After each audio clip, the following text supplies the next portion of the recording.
Welcome back to the Real News Network. I'm Paul Jay in Baltimore. The police commissioner in Baltimore was fired on Wednesday. Now joining us to discuss why and what it means, in the studio, Kenneth Butler is a 29-year police veteran and president of the Vanguard Justice Society.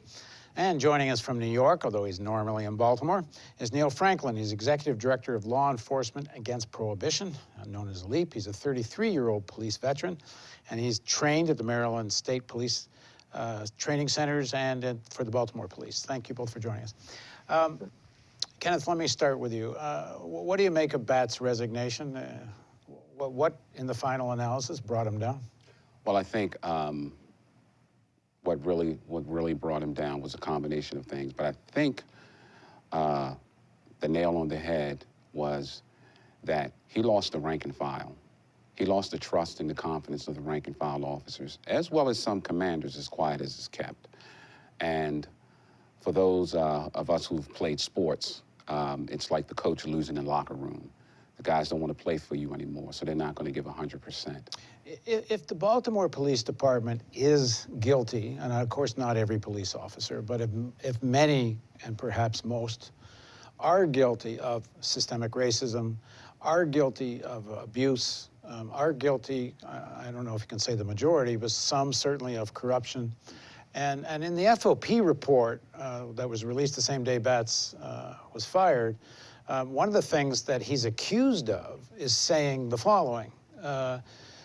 He seems, this is quoting the report, he seems to vilify his officers, stating that the cycle of scandal, corruption, and malfeasance seemed to be continuing without abatement. Well, if that's the truth, then why should he have the trust of the locker room? I mean, if you have a football team, and you know a big piece or many of your football players are in on a betting scheme, and are actually undercutting the whole mission of your football team, well, maybe you will lose their trust if you go after them. But so what? I mean, isn't that what he's supposed to be doing? He was asked to come and reform the police department, so. Well, let me just add one other thing. Is he just being thrown under the bus by politicians who don't want to stand up to the pressure of the Fraternal Order of Police? Well, I won't get into the politics because I don't know the politics of it, but I'm just looking at it from working in the police department. We have no problem with you going after corrupt cops, racist cops, brutal cops. We want them, quote unquote, purged. We want them out of this agency. However, the biggest fear, and maybe that fear will subside, the biggest fear was, if I make a mistake, is this guy gonna come after me just to appease the public? You know, of course, with cell phones, people videotape everything. And like an officer said, if I have to use force to arrest someone, and someone, they film it, put it on YouTube and whatever, and it doesn't look good. And let's just look at it like this for what it is. Using force is not pretty. However, I may be justified and well within policy of the police department. And the biggest concern is, was Commissioner Batts going to stand up for me publicly, even though it may not have been politically correct, or if there's a public outcry and say, hey, wait a minute, this may not look good, but my officer was well within departmental policy. And that was their biggest concern. But corrupt, brutal, racist cops, oh, we want them out of here. Well, you say that, but the Fraternal Order of Police issued a press release the day before the State's Attorney Mosby announced the initial charges against the police, before the medical examiner's report had gone public. On April 22nd, there's a press conference, and the president of the Fraternal Order of Police is there, reads a statement. You're standing next to him. And in it, it says, we fully support the officers involved in this matter, as we know them to be well-trained, respected members of the Baltimore Police Department and our union. There is at this time no indication of any criminal activity whatsoever, but our support will not waver for any reason. And further down, it goes... You're talking about the Baltimore Six, correct? Yeah, the police officers who were charged for the death of Freddie Gray. It says that this is in a statement dated May 1st, 2015.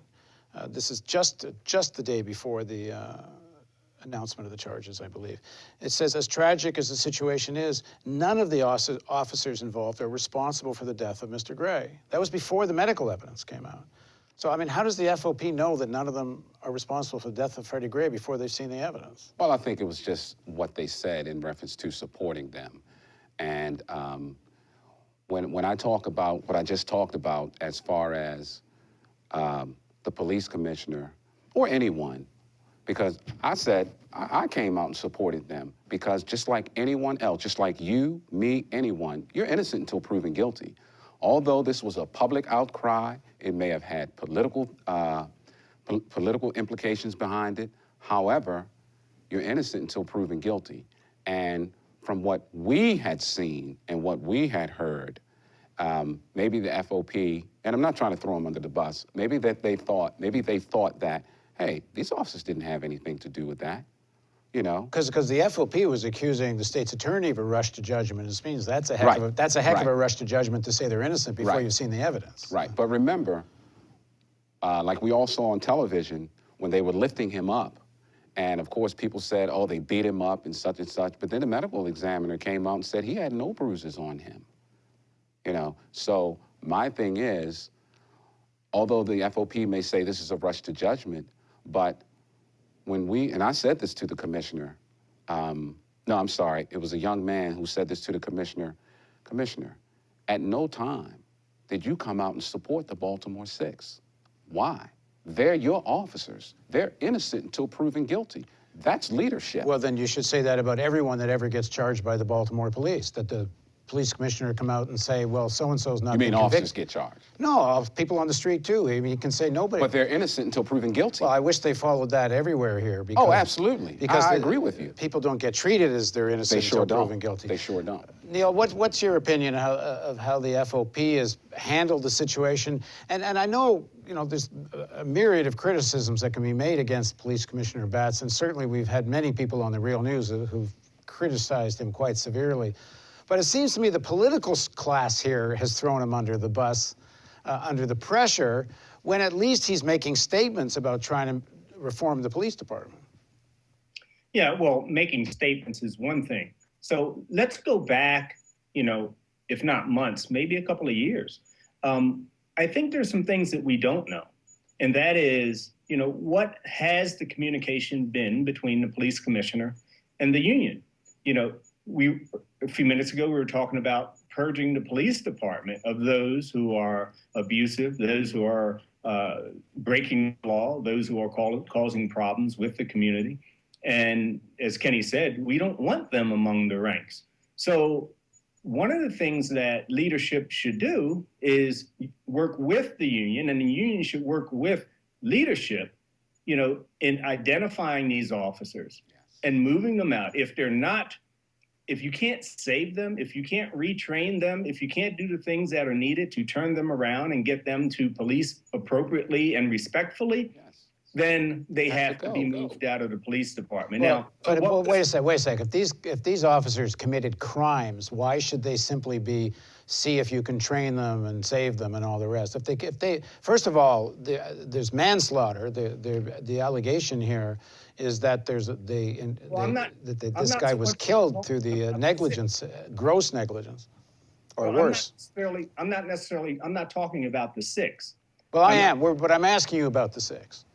Okay, well, about the six, I think, again, that, yeah, I mean, the FOP, I think they're a little strong in how they're, you know, from the beginning coming out saying things when the evidence wasn't yet available, and much of it is still not yet available and known to everyone. I think that you have to stick with a couple of things. Number one, allow the investigation to take its course. Allow the prosecution and the courts and that process to take its course. Yes, everyone should be viewed as innocent until proven guilty in a court of law and judged by their peers. But on both sides, on all sides of this, we appear to be maybe judging people a little bit too soon and trying to state a case for something that has not yet been proven. Yeah, but that's the way the system works. The state's attorney investigates, and in this case, she actually brought in an outside sheriff's department. The medical examiner, the state's attorney comes to a conclusion, lays criminal charges, and the reaction of the Fraternal Order of Police has been to try to get her off the case, throwing these conflict of interest charges at her. I mean, everything's been done to close ranks around these 6 officers before they have been found. Okay, you can presume innocence, of course, but you don't deal with anyone else charged this way with this kind of delicacy. Well, here's Because something you're not else. talking about cops. You're talking about the regular citizen. We're talking about cops. So cops should be treated differently? No, cops should be treated like everyone else. So just like you would stand up for your son, the FOP is standing up for these officers. It's just that simple. You may disagree with me, and I'm okay with that. But let me say this. For cops who are committing crimes, we're not going to stick up for you, for who you are maliciously. I'll give you an example. The bus stop incident. You remember that? No one stuck up for him. I had a meeting with the commissioner, and he said, Kenny, what do you say? That's indefensible. The officer, Dan Red, who was selling cocaine on the back of the Northwest District lot. No one came to his aid. Why come to the aid of or support of? Listen, Freddie Gray died. And he shouldn't have died. Died while he was under their care, have died. right? Right. So Absolutely. somebody's responsible for that. Absolutely. So why is the FOP defending these 6 before they know the situation? Because before it it's all hasn't out? been proven. Why is Marilyn Mosby saying, this is your time? This is our time? Well, Mary, it's her job to lay charges after I'm investigating. good Otherwise, with that. no one ever gets charged. I'm good with that. However, you do not say, this is our time. You are supposed to be blind. Justice is supposed to be blind. I go where the facts lead me. Just like when I was a detective. I may not like you, but I go where the facts lead me. So how does the FOP say they're innocent before they know the facts? How does everyone else say they're guilty before they know the facts? No, wait a second. Mosby apparently should know the I'm not talking facts. about Mosby. I'm only I'm talking about public Mosby opinion. here. There's something common here, though. There's a common thread here. And not just with this scenario of the 6, but go back and look at how the state's attorney's office, the police department, and other agencies within the city failed to communicate with each other. You know, here's a scenario where we're dealing with these 6 officers. You know, the state's attorney's office obviously doesn't trust the police department. She does her own investigation. What's the communication between the police commissioner, the hierarchy there, and the state's attorney's office? Was there any communication between the state's attorney's office reaching out to the FOP, you know, ahead of time, you know, before the announcements of these things, you know, kind of like sitting down and saying, look, this is the scenario, this is what we have, and this is what we're going to do, this is why we're going to do it, this is how we're going to do it. Do you have any comments? I just want to, you know, I just think I'm not sure. Would that be appropriate in any other situation for a state's attorney to negotiate before they announce their charges? I didn't say negotiate. We're not talking about negotiating, but just giving a heads up into the process. Nothing different than what that you could release to the citizens. You know, just to kind of like say, hey, I understand that this is a sensitive issue for you because it's 6 officers, it's 6 of your people who are now being looked at, who are now being investigated. And they understand your position as the FOP to defend them, to come to their aid. But here's, you know. But why? If Kenneth says you're serious about getting these bad cops out of the force, but who said why they're would, bad cops? I'm not saying anything. I'm saying keep quiet. I'm saying the state's attorney lays charges. You let the thing take its due course. If they're vindicated at trial, then fine. Okay, but up until that time, we can't come out and say we're supporting the officers, and this is what can't we say think. they're innocent. They're innocent until proven guilty, just like you. Well, they're innocent till guilty, but you as police officers don't take that approach when you're charging other people. You must think they're guilty or you wouldn't lay any charges. Well, right? if I see you dealing drugs, if I see you dealing drugs and I lock you up, then you must think I'm guilty. Then I must think you're guilty if I see you dealing drugs. Yeah. I'm not going to presume, oh, well, he's innocent until proven. No, you're guilty because I locked you up. Yeah, but if you go to court and you get found innocent, okay. Okay. But the idea that a state's attorney can't lay charges because someone's innocent. No one said they couldn't. Well, then how can a union, if you're serious about reforming the police and you're serious about getting people who, number one, according to the state's attorney, illegally arrested Freddie Gray in the first place. Okay. Number one, if you're serious about reform, there has to be consequences. If in fact a medical But examiner... does an illegal arrest, does that warrant criminal charges? That warrants Freddie training. Gray died. We're not talking about that. I'm talking about an illegal arrest. If I illegally arrest you, Yes. and does that warrant criminal charges against me? No, maybe it warrants training. Well, no. That depends. The charge was false imprisonment, Right. which was later dropped. And the original charge as false imprisonment was there, but when it went to, actually, after the grand jury released the final charges, those were dropped. But go on, Neill. No, remember the officers that took into custody this young boy and they took him out to Howard County, took his shoes, and dropped him off. Yes. So that's, there you have an arrest. Technically, that's an arrest. Technically, it's a kidnapping because there was no PC for an arrest. They took him out to another jurisdiction, dropped him off with no shoes. Those officers should have been fired. Absolutely. Malicious. No, wait a sec. Why only fired? Well, I mean, Why shouldn't they have been charged? Okay. Why shouldn't they go to be jail? up to the state's attorney? Shouldn't that be up to the state's attorney? Yeah. Well, then why isn't this up to the state's attorney, too? We never said it wasn't. It is, and she took action. Yeah, but with this situation, why didn't anyone bring criminal charges against them? Because we did not agree with them taking these kids out to, taking that kid out to Howard County. No one agreed with that. But why should it ever be not, if there's no probable cause, and the arrest is not a legal arrest, why shouldn't there be criminal repercussions for the police officer? Because sometimes it's training, okay? Everyone is not a seasoned cop. See, now you're talking about if an officer makes a mistake. Now, see, that's exactly what I was talking about when I said guys are looking over their back. If I make a mistake, is this police commissioner gonna fire me? If I make a bad call and I made a mistake, and I'll use a knife, and I say, okay, well, the knife that Paul had was illegal. And then it comes back, well, it's legal. Okay, investigate and release.